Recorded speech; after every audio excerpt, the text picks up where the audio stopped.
I really like the beatbox rabbi. I'm putting a thumbs up in for him. He's so cute. He was great. Okay, hi everybody. It's so good to see a few faces that I don't see so often. And I miss you all. Have you heard the rumor that the doors to Israel are open? Hint, hint, nudge, nudge. Right. Patuach, they're open. So I hope we're gonna see some of you coming to Israel. My house is ready and waiting for you. You don't have to pay for a hotel. All right, let's get going. Since I know some people are on a tight schedule, let's make sure that we, let me get my clock. Okay. I still have American time on my clock. Okay.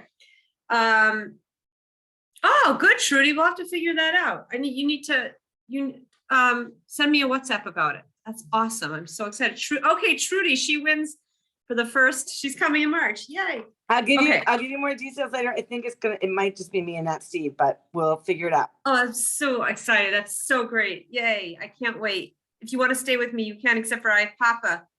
My father-in-law is staying for 2 weeks, but if it's not in that time, then. Oh, and I love him, but we'll figure it out. But that's okay. I'm hoping. I just want to be able to come and at least say hi and see you and Donna. No more than that. Okay. Shabbos.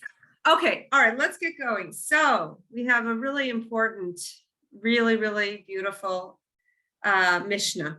Shimon, the son of Rabban Gamliel. Okay, just a little bit of history. This was the era of the destruction of the Second Temple. So this is when that Judea is falling. This is 2,000 years ago, and the Jews are about to the temple's about to be destroyed, or it's been destroyed. And Shimon is the son of Rabban Gamliel, who was the rabbi of our previous Mishnah. And he says, Shimon, his son, said, I'll read it in Hebrew.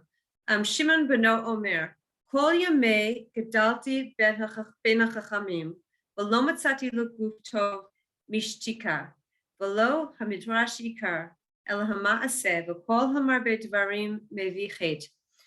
All of my life, I have been raised among the sages, and I have not found anything better for the body than silence. Shtika, silence. Study is not the primary thing, but action. Whoever talks excessively brings about sin. This is obviously a Mishnah about how we relate to this superpower that we have, that we totally take for granted because we were born with it, and we don't look at it in the miraculous way that we could or should because we've always had it. But if you just meditated a little bit on the awesomeness of speech, the fact that you can form words that can be understood and received by another person who responds back in kind, speech is certainly very miraculous. And like everything in Judaism, everything has a rubber band kind of existence, meaning the more power and potency it has for good is the commensurate power in the opposite direction. The more something has the power to do incredible things like heal and bring joy and bring peace to the world through speech, it has the opposite potential too, in exact, an exact measurement. So it's imperative that we stop like living robotically, which we all do, and start to take notice. What are these faculties that I have? What are these things that I relate to as just life? Because I've always had it. It's just a regular faculty in this world. Maybe this is a gift, and maybe this comes with instructions, and maybe I must find out, as King Solomon says, when it's a time for speech and when it's a time for silence. So clearly there's something very healthy for laguf, it says, for the body. In some translations, it says, I haven't found anything better in life than silence, but it says laguf, for the body. There's what Rav Shimon is saying here is pretty amazing. All my life, I've been raised among the greatest people who ever lived. This is really powerful. It doesn't say that in the other Mishnahs. All my life, I've been raised among the luminaries who received the Torah from the previous generation, all the way back to Moshe Rabbeinu, who scaled Har Sinai and received the Torah from God, and God gave the Torah to the Jewish people at Har Sinai. And this is the direct transmission. I sit among these people, and we talk, and we share, and we learn Torah, and we bounce ideas back and forth, and we are b'chavruta, we're constantly studying. And in all of this incredible verbal interaction, there's nothing more incredible than silence. That's really incredible. That's a really amazing. He didn't say, all my life I've been amongst, schlamazels and criminals and like low lives. And the bottom line is, it's better to be silent. The opposite is true. He's saying, all my life I've been among people who use speech for the most exalted purposes. People who've mastered when to speak, when not to speak, how to uplift, what not to say. And I've been immersed in that environment. And I still say that there's this thing called not speaking, withdrawing speech, silence. That is the best thing for you. So there's something very, very potent about silence. And I think in order to maybe grasp what's so important about silence, we first need to understand the opposite, which is what is so excessively damaging, or what's damaging about excessive speech. What is potentially so hazardous about speech? So we know, many of us have learned about lashon hara, about gossip, but all throughout the Torah, the Talmud tells us that nothing's better. A word may be worth one selah. So a selah is a coin, but silence is worth two. Whatever you're going to say, saying nothing is doubly powerful. It's hard for us to understand. We don't really think about, or some of us may, but most of us don't really think on any given day too much about how important silence is. I have a Koheles quote, and then I wrote Mark Twain. No, that's not Mark Twain. Oh, no, I know which one is Mark Twain. He wrote, where did I put the Mark Twain quote? I think I forgot to write the actual quote. But throughout all of Jewish thought, the voice of a fool lies in many words. We're told that we have to be so careful, and that excessive speech can lead to so many problems. And because speech is so natural, because speech is such a given, because words tumble out of our mouths, because we've always spoken, we really don't think about how powerful that it is. The Talmud says something unbelievably powerful. I love this. It says, said the Holy One to the tongue. God says to the tongue, tongue, all other human limbs are erect, but you lie soft. All limbs are without, are external to the body, and you are within. Moreover, I enclosed you in two walls, one of hard bone-like material, one's teeth, and one of flesh, one's lips. Said God to the tongue, tongue, I did everything I could to make you different from the other external organs of the body, so that you would know that it's a gift of gifts, that it's different than everything else, that it has so much more potency than the hand or the knee or the leg or the ear or the anything. I created you qualitatively different. I created you within, when everything else, my eyes, my ears, my nose, my chin, everything else is external to the face. Only you lie within. And moreover, I guarded you. I protected you behind two walls. And as I can't remember who it was in one L'chaim Center class, I can't remember who it was. They said something that I'll never forget, which is, well, yeah, but it's very, very easy for the tongue to escape the teeth and the lips. You might have noticed that, right? The tongue and the lips and the teeth just don't protect the tongue. The tongue, what you want to say and what you have to say comes right out. It pays no attention to the two walls. And I can't remember who said it, but it was powerful. But King David says it too. King David says to the tongue, David HaMelech says to the tongue, metaphorically, tongue, what else can be given to you? You are given two walls, teeth and lips. What else can be given to you? What else should be added to you that you wreak such havoc in the world, that there is so much slander and gossip and hurtful speech and people who destroy worlds with speech? What do you want? God gave you two walls. What else could be added to you? King David says in exasperation in the book of Psalms. So we are really meant to learn from everything, and the human body has messages for us. The human body is built in such a way that we're supposed to learn lessons from it.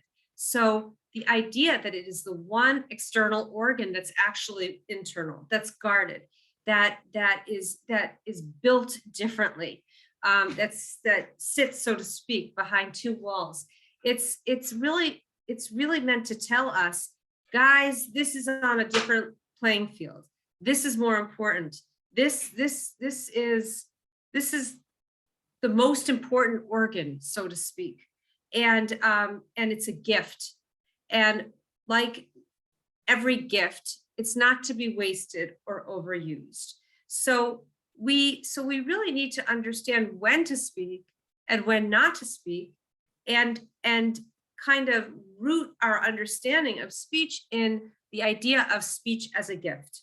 That when God creates creation, there's the first day of creation and the second day of creation and the third day of creation and the fourth day of creation. On the sixth day of creation, God creates the pinnacle of creation before he withdraws his creative powers and rests on the Shabbat, creates Shabbat rest, and withdraws from actively creating. Right before he withdraws from actively creating, he creates the pinnacle of creation, and that is the human being. And that's what we read in the book of Bereshit. And the Lord God formed man, dust from the earth. He blew into his nostrils a living soul, and the man became a living being.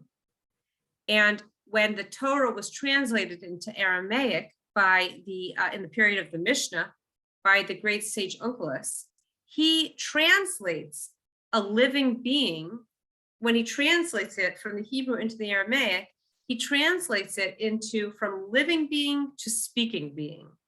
That when God, at the very end of the sixth day of creation, as the pinnacle of it all, as the raison d'etre for creation, as the pinnacle of creation, God forms man, and man becomes, he gives him dirt from the earth represents his body, blowing into his nostrils a living soul is his soul. And this pinnacle of creation that's both body and soul, that has a body but truly is a godly soul, he became a speaking being. It's right in the beginning of our Torah. Julie, you there? Just can you go down on the class? Right from the beginning, we understand we're just not like other creatures. Stop there. In the eyes of the Torah, man is hardly the Homo sapiens or the intelligent ape that science has classified him. He is a living, thinking, feeling, communicating being and the crown of God's creation. And when Rabbi Zweig comments on Rabbi Twersky's comment that he is not an intelligent animal. He is a living, thinking, feeling, and most of all, communicating being. Then we learn that this is a gift. As with all of our divine gifts, once we're entrusted with it, we become obligated to use it properly. This is a very important kind of foundational idea in Judaism, that the nature of a gift is that once you're entrusted with it and you understand the intensity of the gift, you then become obligated to use it properly. When you do, we give expression and vitality to our souls. If we don't, however, we sink lower than the animals. This is a really powerful idea, that when we understand the nature of the gift, we soar to the highest heights. We tap into the godliness of our soul. But the converse is also true. When we use it for the negative, we're lower than the animals. Why? Because we're taking a distinctly human trait and we're perverting it, and we sink to the level of Homo sapien and below.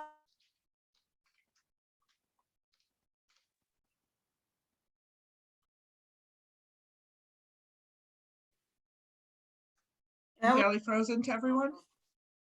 I think she's frozen. Can you hear us, Al? No, I can't even see her. Can anybody see her? No, she's gone. And she was frozen before. You're not frozen, Julie. I see her, but I don't hear her.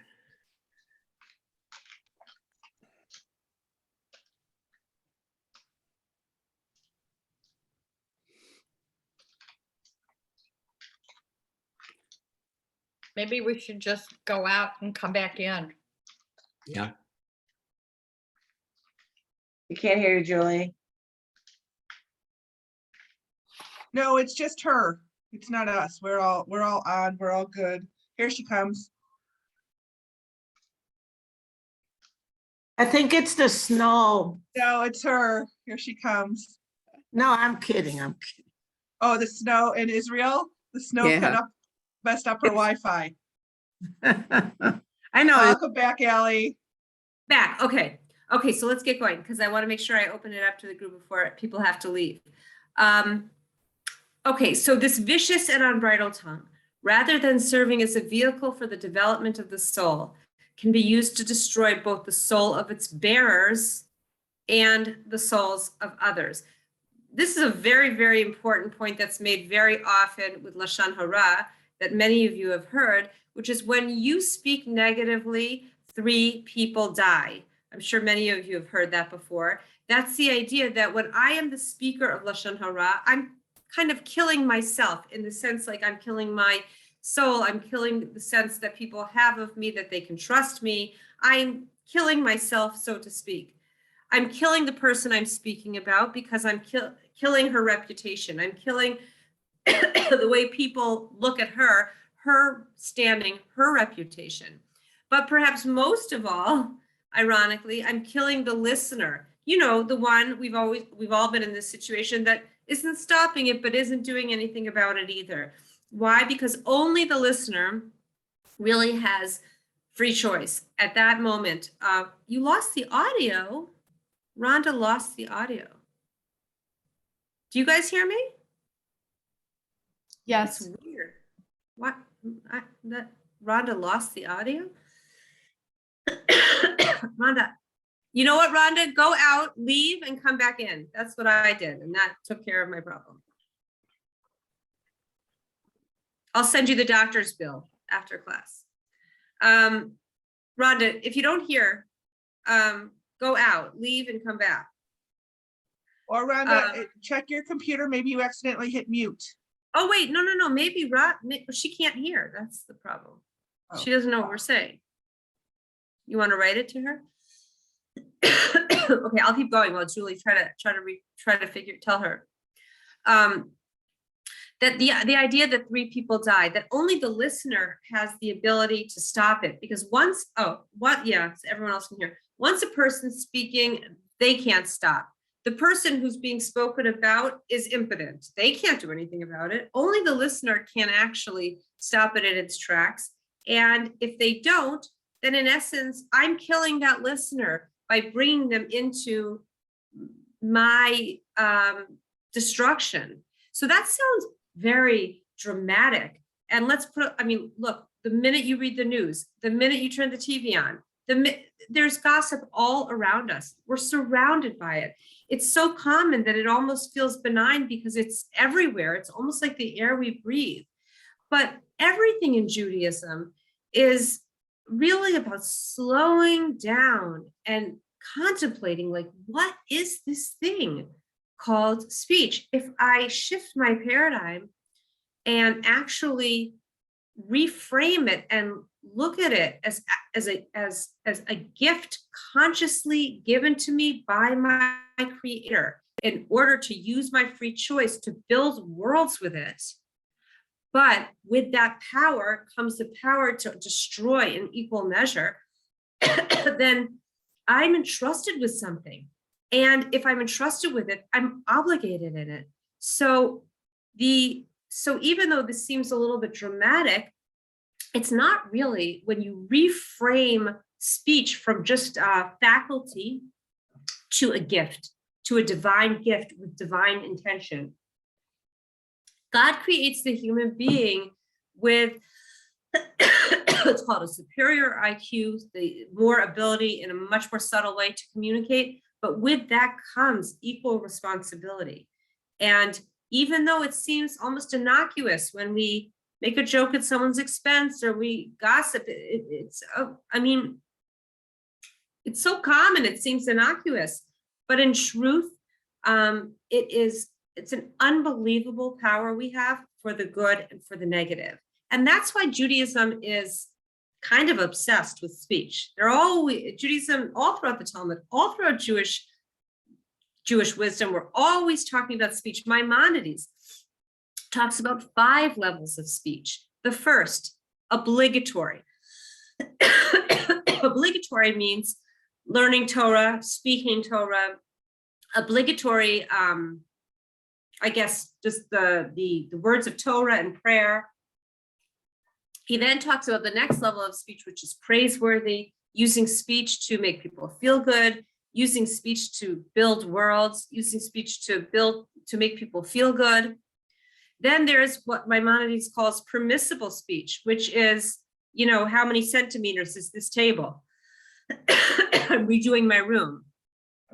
Then there's undesirable, which is basically what we do all the time, which is, it's called in Hebrew, like nivel peh. It's like kind of just like inane conversation. It's just like inane, kind of nothing, sort of just kind of spending all your time talking about not much at all.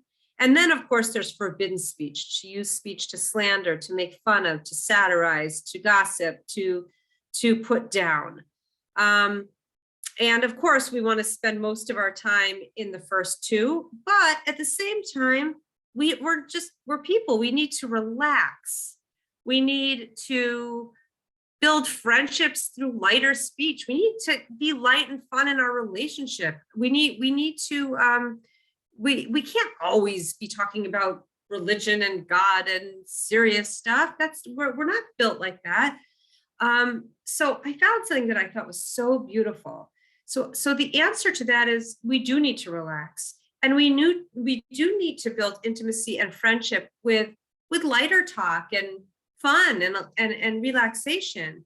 But like everything in Judaism, everything has like an end goal. For what? For what's the ultimate reason?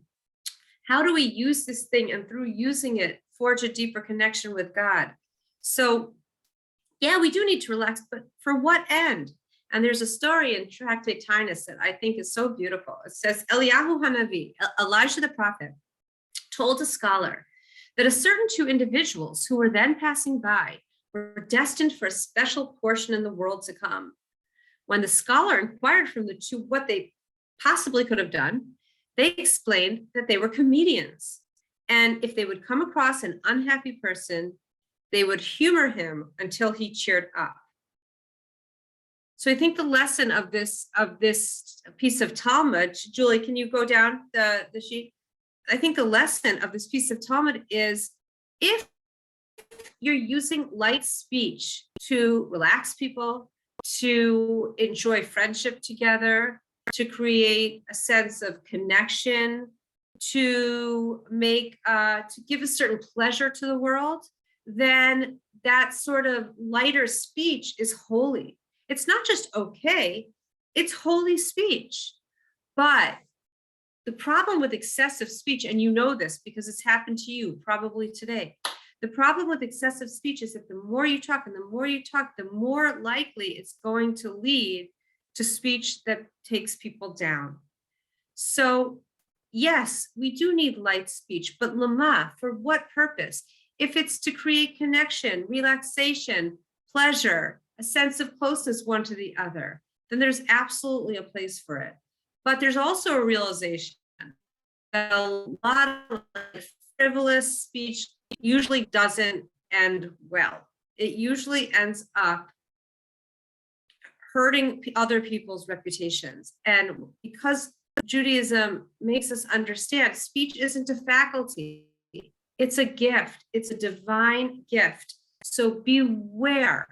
It comes with a user's manual called the Torah. And if you want to know how to use it, recognize that you're going to have an inner war between your Yetzer Hara and your Yetzer HaTov. Everything inside of your ego is going to want to use speech to make fun of people, to put other people down, to satirize things. That's what it's going to want from you. And your soul is going to want to, or your Yetzer HaTov is going to recognize the greatness of speech and want to use it for the good. Recognize you're going to have an inner war within you, but the nothing. And I really do believe that that's why at the very beginning it says, at the end of the day, really nothing is better than silence. Because this is the most simple but profound. The less you speak, the less potential for damage, and the more considerate and discerning you are with speech, the more conscious you're going to be. The more excessive, the lighter, the less conscious. Now, why the body? It says nothing's better for the body than silence. So this is paraphrased from the Maharal from Prague. Man is comprised of body and soul. He has a guf, a body, and a neshama, a soul, the physical element and the spiritual. Everything man does has its basis in one of these two dimensions. When one dimension is active, the other one is passive. This is very important. Whenever body and soul don't act in tandem, when one has domination, the other wanes. When one waxes, the other wanes. When one is active, the other one's passive. Speech derives from the physical facet of man. Since the spiritual mode of man is silence, when one dimension is active, the other one is passive. Speech derives from the physical facet of man. When we speak, our physical aspect is controlling us. That's very important to understand. That when I never really thought about this until I read this, and I thought it was pretty deep. That when you're speaking, the physical part of you is actually more in control.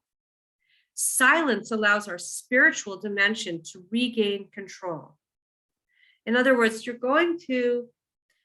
silence allows you to tap into your soul, into the quieter part of you, into yourself, into a deep part of yourself, which is probably why silence makes people so uncomfortable. People squirm with silence, probably because in the vacuum called silence, you are not engaging with kind of like ego body, that you're in a more reflective space, and it makes people uncomfortable.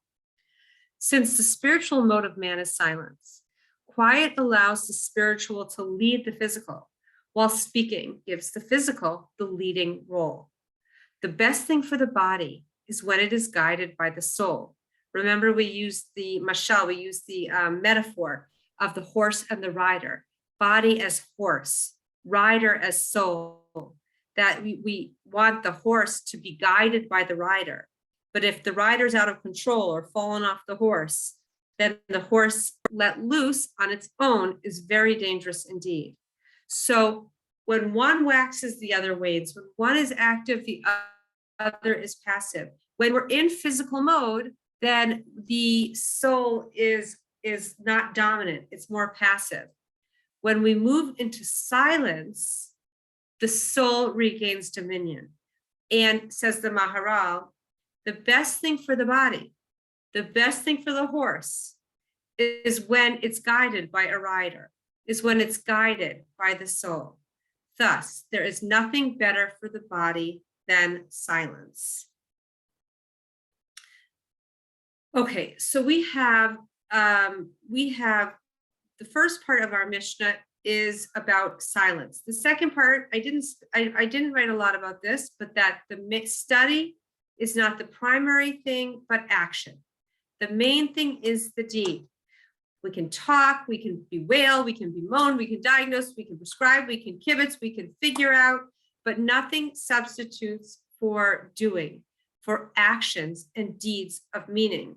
You can learn all the laws of chesed, or you can give tzedakah, you can volunteer, you can learn all the laws of speech, or you can go visit someone and make them feel good. Nothing substitutes action. There is a really interesting debate between Rabbi Tarfon and Rabbi Akiva, which is actually the generation of Rabbi Shimon. I think it's the exact same generation. What's more important, action or study? Rabbi Tarfon says study is more important. No, sorry, I think Rabbi Tarfon says action is more important. The main thing is the deed. And Rabbi Akiva says, no, study is more important, because if you don't study, you'll never learn right action, which is exactly what we're experiencing now. If I don't learn the Jewish perspective, the Torah perspective on speech, I won't know how to act properly with the gift of my tongue. I will not know what to do. So Rabbi Akiva says, no, study is more important, because study leads to right action. But at the end of the day, the reason study is more important, says Rabbi Akiva, is because it leads to right action. So the main thing is the action. I'm not exactly sure, maybe somebody has insights when we open it up, why this is contiguous. Probably because Rabbi Shimon wants you to get going right away with not just learning about the importance of silence, but actually practicing it. There's so much more to say about silence, about listening, about becoming comfortable with silence. We could talk about it a lot. Maybe that'll be some of the stuff, if you guys have any insights into that. But I do want to just finish here with about talking excessively. So there's a concept in the Torah, which many of you have learned before, which says, lahefach bo dekula bo, which means, it's Aramaic, which means turn the pages of your Torah, every single thing is in it. Whenever you want to understand the essence or the concept of something, look at the first time that it's mentioned in the Torah. Look for the first study of it, of the word or of the concept that's mentioned in the Torah. So when is the first time that excessive speech is brought up in the Torah? Well, it's in the very beginning of the creation story. When the serpent is trying to seduce Chava, Eve, into eating of the fruit of the knowledge of good and evil. God, of course, commanded Adam and Chava, of all the trees in the Garden of Eden, you may eat, enjoy, partake. They're wonderful. Of the tree of the fruit of the knowledge of good and evil, you may not eat. That was the commandment that God gave to Adam and Chava. So when the serpent, who represents the Yetzer Hara, and this is very important because the serpent was like an animal manifestation of what's in that part of us that's so wildly, that quiet voice that's so cunning and so smart and knows how to trip us up again and again, causing us to do tons of things that are bad for us, constantly acting against our better interest. So the Yetzer Hara is not stupid. In fact, the Yetzer Hara, it's fair to say, is smarter than we are. It has to be. If the Yetzer Hara was kind of like trying to convince us to do things we would never do in a very unsophisticated way, we would never listen to it. And so God creates this force inside of us that is so brilliant in its ability to convince us that right is wrong and wrong is right. So what does the serpent do? He says, did God not tell you not to eat of the fruit of the knowledge of good, of the tree of the knowledge of good and evil? And Chava says, I'm paraphrasing, God told us not to touch it. Sorry, God told us not to eat it, and also we may not touch it. Now, God never, ever commanded Adam and Chava not to touch the tree, but Chava added speech. God told us not to eat of the tree and also not to touch it. At which point the serpent pushes Chava into the tree. Chava touches the tree and nothing happens. And the serpent says, you see, you touched the tree and nothing happened. So too, you can eat of the tree and nothing will happen. So in other words, excessive speech, of adding speech, of putting more than she needed to put into this equation, the serpent was able to manipulate so that, see, you touch the tree and you are fine. You're also going to eat of the tree and you'll be fine. And we learn from there, beware unnecessary, excessive speech. That's really hard because we're talking beings, we're communicative beings. We all self-known to the world is through speech. So this idea that excessive speech is so problematic is not simple. It's a great task for us. But this is what the Torah really is trying to convey, that that no matter, even Rabbi Shimon, who was raised among the greatest of the greats, even Rabbi Shimon understood there is nothing more valuable than silence. So I think it's very important. I'm going to open it up now because I think it's very important for us to understand in today's day and age why and when and how silence can be so valuable and why excessive speech can be so problematic and what it means. I think it's important to, give a good amount of time to the group, 15, 16 minutes, to really think through how I can reframe my decisions, which are wars within us because we have a tremendous ego drive to speak negatively about the world, about people. So how can we win this battle?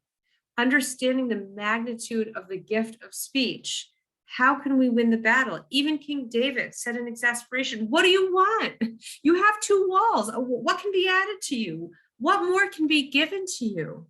He's saying to his speech, he's saying to his tongue, God made you different. God made you protected. God made you protected again. God made you internal and everything else is external. What else can I do for you to control you?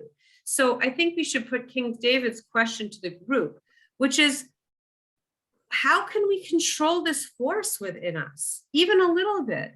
How can we understand Rabbi Shimon's maxim that not speaking so much of the time is really the best thing that we can do? And the most important gift that we need to understand is this gift of speech, and use it well. King David was flabbergasted, and King David did not live in the times that we live in, when gossip and slander and hurting reputations is like the air we breathe. So, and King David himself was so exasperated. I don't know what else to do for you, tongue. You got everything, and I still can't control you. So how can we control our speech and tap into this wonderful gift called silence? So I want to open it up to the group because I think this is very relevant, and I think it's important for people to share their thoughts. I don't think there's a time in history that it's been more relevant.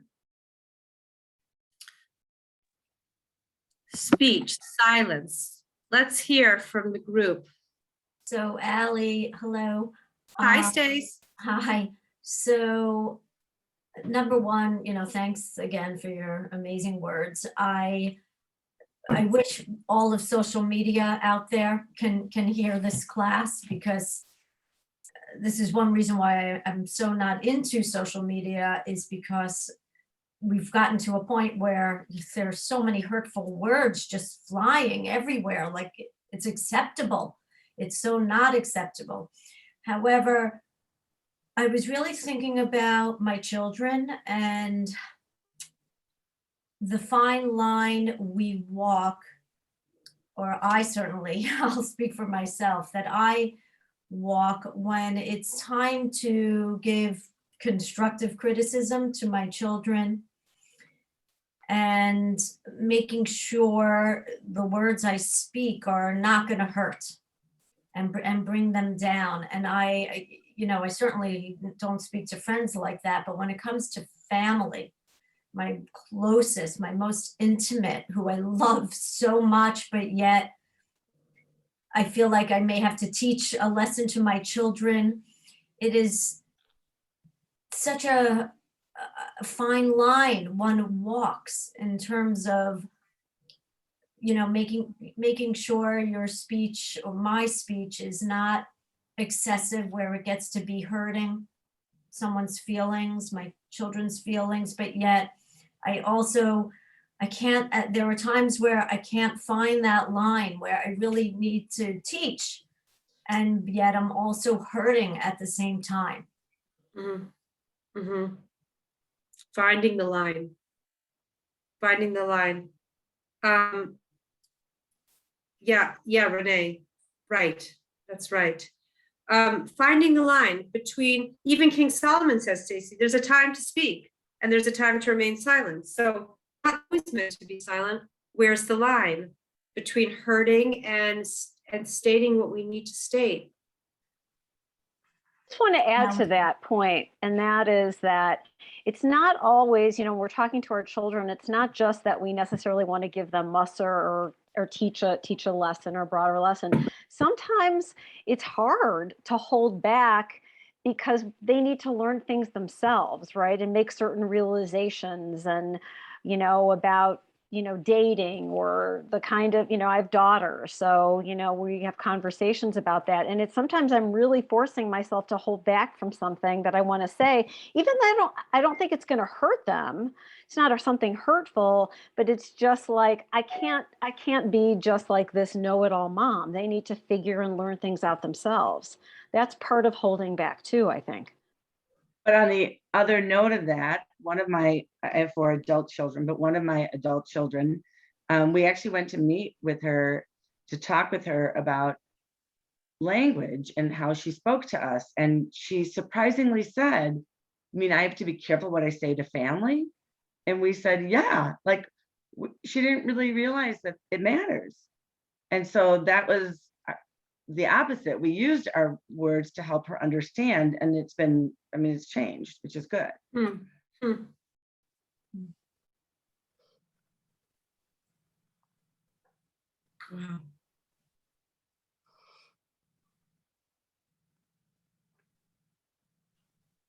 Kind of synopsizing. So Stacy's, where's the line? Where's the line? How do I gauge the line? Leo, you're saying like recognizing that you can't force, that you need to make room almost. I'm thinking, Leo, about the concept of tzimtzum, that God is infinite, God's everything, but literally contracts himself to make room for us to have free choice. If we saw him, if we could feel him, if we could know him, then we would never sin. We would never use our free will to make good choices. So a parent has to be mitzamtzem herself. She has to do tzimtzum, just like God contracts himself to allow for people to make free will choices. So too, parents need to constrict and contract themselves so that their children can make free will choices and not just force themselves. That's the godlike role of a parent. And then Trudy, yeah, I love that. You mean I have to be careful with family? I have to be careful what I say with my mother? Ally? Yeah, hi, One- Carolyn. Well, the thing that struck me and what you were talking about the most is when we speak, our physical aspect shows through, and where silent, our spiritual aspect shows through. Yeah, So I'm thinking that you could learn maybe to merge them two together closer, because I think you said it or somebody said it, when you speak to the heart, when you speak from your heart, it goes to the heart. And also when you have, let's say you listen to a discourse by a static or something, have they learned to merge the two? yeah, So right. listening to their discourses might be helpful. I mean, am I on the right track? But I thought it was Right, really right. Yeah, you interesting. are. I hear what you're saying. You're saying, well, is it really so black and white or dichotomized that it's body and soul? And if a person really uses body well, not just well, but as the owner's manual intended it to be, then they're actually, they're almost like integrating it into their soul. Is that And right, vice Carolyn? versa. And vice yes. versa. How so, So- vice versa? By learning and understanding, connecting closer to your own soul, then maybe you could somehow use it so your body is more refined, which is what mitzvahs do. That's don't right. No, you're right. I also had a little bit of, I hear exactly what you're saying. And it sounded funny that speech is the physical part, because we're aiming for the body and the soul to be integrated. It's a very good point. I wanted to add to that, when you're being a good listener, sometimes you appear and you're not speaking. Sometimes you appear withdrawn, as if you're ignoring, maybe a little cold. And it's important to be a very focused, caring listener. And I think that's another of your silence. What is your silence saying? Are you really with that person? Are you giving them eye contact, even though you're quiet, even though you're not speaking? Brenda, you began by saying people misinterpret silence for aloofness. Yes, that can happen. You know, if you're. And could it be people avoid being silent for that reason? How do you manage the fact that people misread silence? I think by being a wonderfully active listener and focusing on them and on the group discussion and whatever's going on, especially with your children, no matter what their age, is really listening and giving them and being very silent while they express whatever their voice wants to say. What you're saying is really powerful, and I'm wondering why you began by saying it's misinterpreted. I keep going back to that because I think people resist being silent because either it makes them uncomfortable or they're afraid the other person's going to feel uncomfortable. So what do you think that's about, and how do you? An example of that, we were speaking about Lashon Hara. Say you're in a small group and they're speaking Lashon Hara and you don't want to participate. Okay, so you're silent and you appear, oh, what's with her? She's not joining in this discussion. Is that maybe that's a good example? Yeah. I think that's a really good example, Brenda. Mm-hmm. For sure. But that's an interesting example because deep down on a soul level, they know they shouldn't be saying what they're saying. So your silence is making them feel bad about themselves. Could be. Whereas I think we're super uncomfortable with silence between us, even when it's not about the other one feeling necessarily judged. Why are we so uncomfortable with silence, Stephen? Yeah. Well, I don't know why, but there's comfortable silence and then there's uncomfortable silence, right? And when there's comfortable silence, I think usually there's a sense of intimacy and made the understanding that it even transcends the need for speech. When there's uncomfortable silence, well, what happens then? Usually it's with somebody who you're not intimate with, I think. Usually, I don't know. You tell me.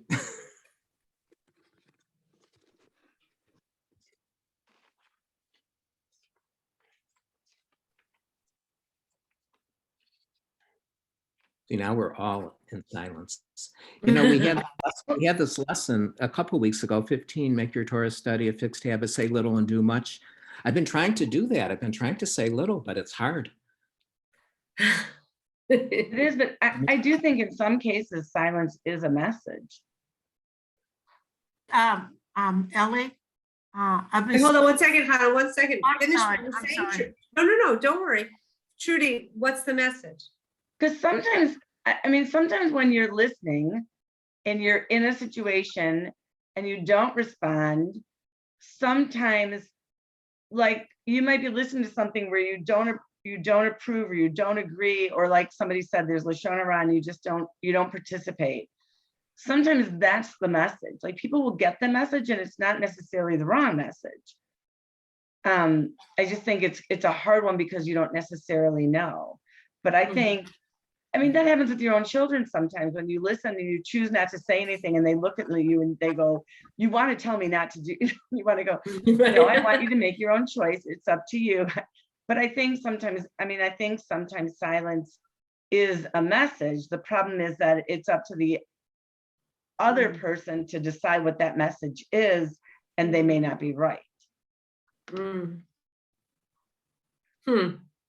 Well, I think Trudy, you're right. I think that silence can communicate loudly. And I think often we do understand what that message of silence is. The listener deep down understands the message of the silence. Is that what you're saying, Stephen? I think usually, yes. Yeah, I think so too. That's why Brenda's example of the gossip and them experiencing her or the theoretical her as being aloof is really because deep down, Trudy's exactly right. Silence is the loudest message.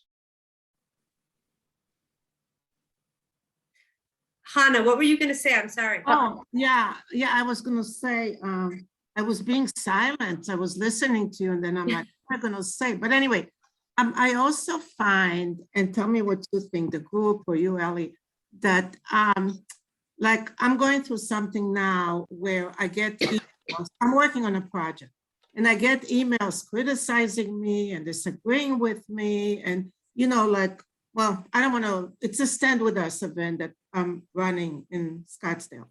So I found, and again, group, tell me what you think. Sometimes I'll get an email and I just ignore it. I'm being silenced. So I don't know if it's the right thing. You know, like somebody just sent me an email and said, why doesn't Stand With Us talk about Muslims? And I don't think they should, or I don't think they shouldn't. I have no opinion. So I just ignore it. So what do you think about just ignoring emails? I just deleted it. This is my opinion. My opinion is that you have to consider the source. If it's somebody who you like, if it's somebody who you respect, then it's probably best to respond. If it's somebody who you don't respect, then they probably are not worthy of your response. Thank you. That's really good advice. Because the person that, well, you don't know these people and you probably never will because, you know, I get lots of emails, but I just decided that I don't know how they're going to respond to me when I respond to them. And then I open a can of worms and I found that by not responding makes me feel good. That's interesting. Okay, but that's but I That was is just gonna say, Steve, I really feel the way you do. And if it is a friend, then sometimes I'll just call and discuss it with them because you don't know where it's going with email, you know, because if I respond with an email, they might say, oh my God, look what Hannah is saying. So I find that a phone call sometimes is much more effective for me than going through an email. But thanks, Steve. Well, I think the other thing though, consider is, you know, what is the nature of your working relationship? You said you're working on a project. So if this is somebody whose support you need, if this is somebody you're going to be working with, then it's in your interest to try to maintain that relationship, and maybe ignoring them is not the best thing. Absolutely Yeah. not. And Yeah, did you see Renee's point, Hannah? Renee said you can always just say, thank you for sharing your thought.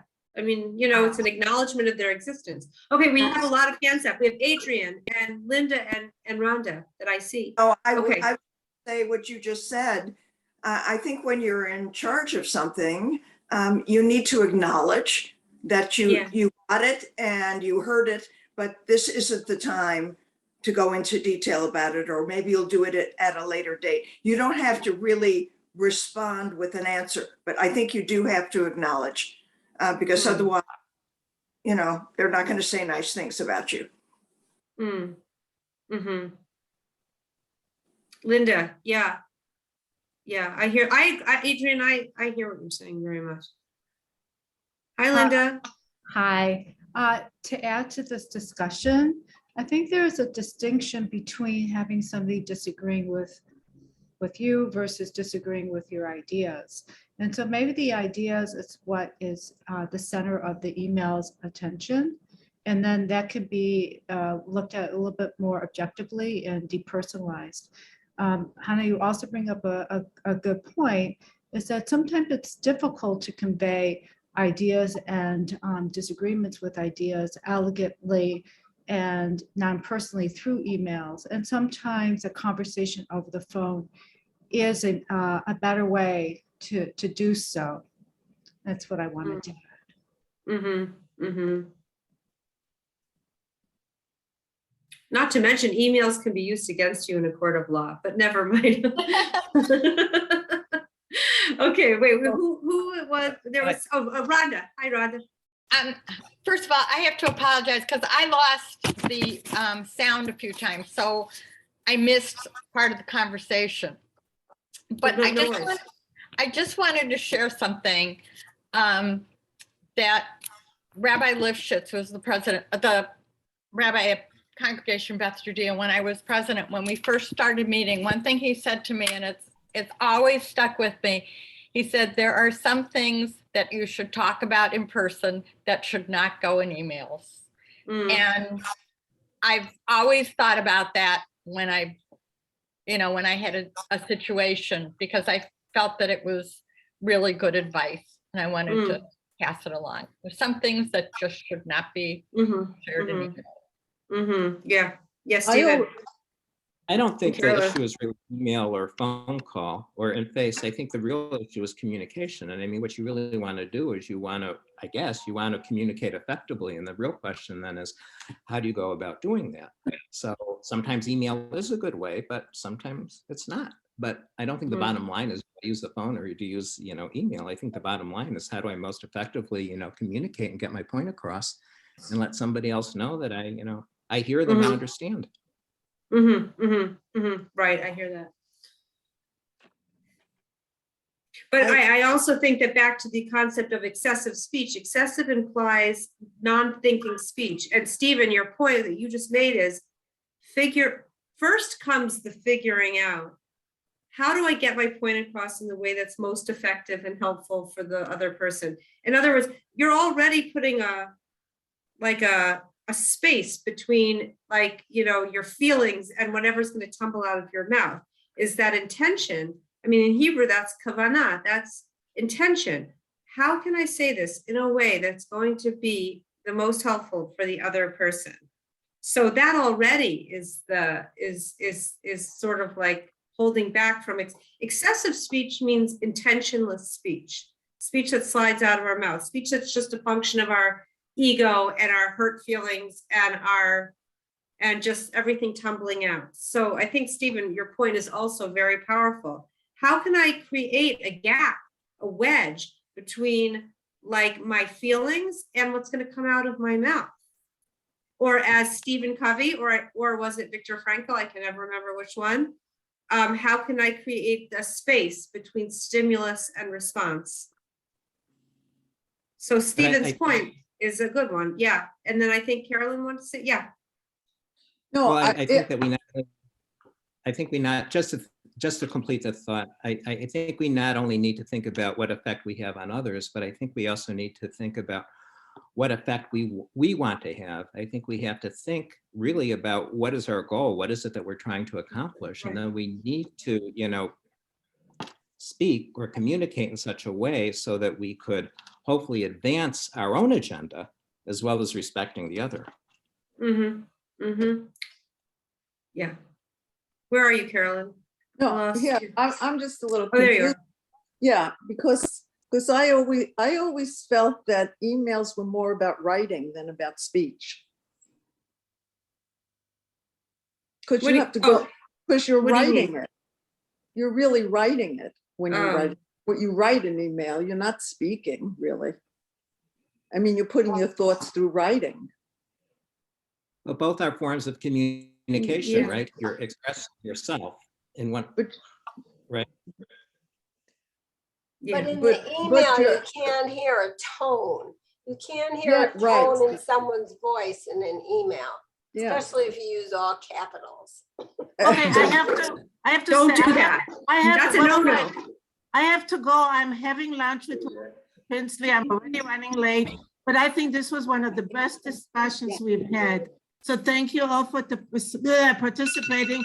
Oh, see, my alarm just went off. I have to go. Go back, Hannah, go back to Bye-bye. the palm trees and the ocean waves. That's Well, your we have background. no, this is just a picture. Anyway, I know. it's wonderful, and I've learned a lot from all of you, and I agree and disagree with all of you. So love you all. I love you too, Hannah.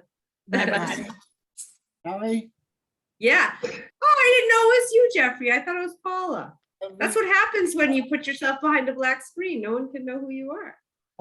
Paula switch the screens around. I had a couple conversations recently that a little bit different slant on things. I've got a very good friend who's a Gentile orthodontist in small town in Missouri. Very, very, Okay. bright, very, very successful, but very conservative. And he will sometimes go to places that I'm not interested in going, but I value his friendship personally and also professionally. So I sort of obfuscate. I said, yeah, Mike, you got a point, but sometimes there's a little bit more nuanced. And did you see the Ram game? Because you're a sports fan. And so, and I don't even think that he realizes sometimes that we are different, but that's to be because the relationship trumps a honest discussion of what I feel. I mean, it really doesn't matter. We don't have to interact on that.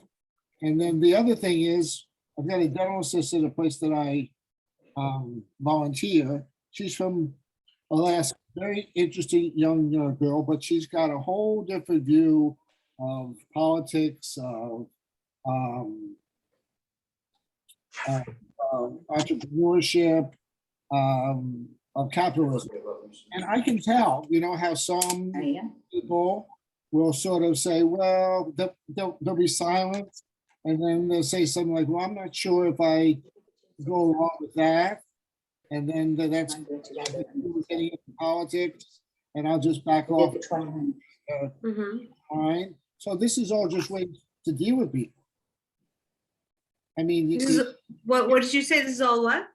These are all ways to deal with people who you work with, that you like, that that are good, keep morale high, but at the same time not necessarily to get into things that are going to have the opposite effect, and also you're not going to change their mind. Nor do I want to change their mind. I don't really care all that much how I feel about things outside of the workplace or the things that we interact with.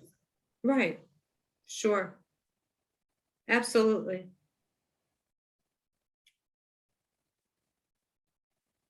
It's absolutely true. I don't know why we've had the need to try to get people to agree with our positions. And I don't remember a time in history when having different views made relationships as hard as they do now, which is another interesting topic.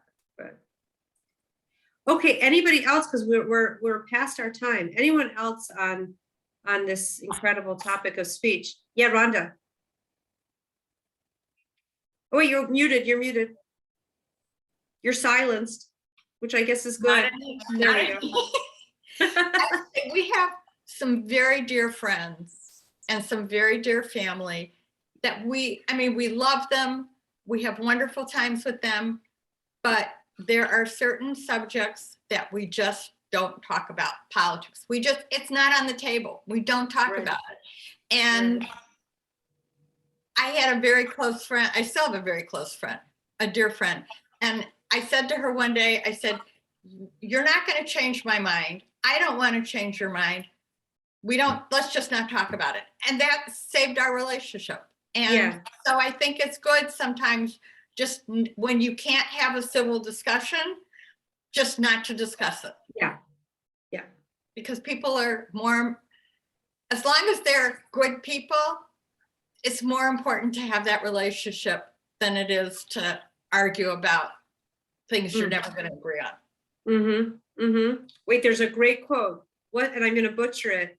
It's better to be X than to be right. What's the quote? It's better to be. Oh, yeah. What is that wonderful quote? It's better to be something than to be right. I mean, It's better to be happy than to be right. better to be happy, better, right, or right. Something else. It's used in the context of marital relationships, perhaps. I remember. And then there's another quote, which I'll also butcher, but it's something like, they'll think you're a fool until you open your mouth, but once you do, they'll know That's you're it. a fool. That's Mark Twain. That was the quote. Hold on a minute. We'll end with this. You know how I put Mark Twain in there and I forgot to put the quote? That was it. Say it again, and then I'm going to send it to the group. The Mark Twain quote. What did you just say? Well, like I said, I'm butchering it, but they'll think you're a fool until you speak. Once you speak, they'll know you're a fool. Well, no, That was it. That was the Mark Twain quote that somehow got omitted. That was Mark Twain. That's right. Rather than think you're a fool, do not open your mouth and remove all doubt. Right. All right, everybody. A lot of food for thought. It's wonderful to see you all. Wonderful to see you, Allie. It's wonderful to see everybody. Sending lots of love. And Trudy, please send me your dates and times and everything. I'm really excited about that. I can't wait to tell Donna. Miss you, Allie. Send me the time. Hey, Jewel. I go from your class. I go from your class I'll see you in Donna's Israel class. soon. What? Allie, on Mondays now, I used to have separate days. Now I go from your class to Donna's class for the few weeks I can do both, whatever. But her dad, her dad's coming to visit also soon. So he was just here. That's awesome. Oh, then maybe that's what that was. Oh my God, that's so funny. She posted it. I'll tell you later. All right, fine. Send me the dates because I want to make sure that we'll figure something out. And Julie, I'm going to see you soon, which is super exciting. Right. All right. Sending love to everybody. Thank you, Allie. Mwah. Thank you. Goodbye, everyone. Good to see you. It's good to see everyone.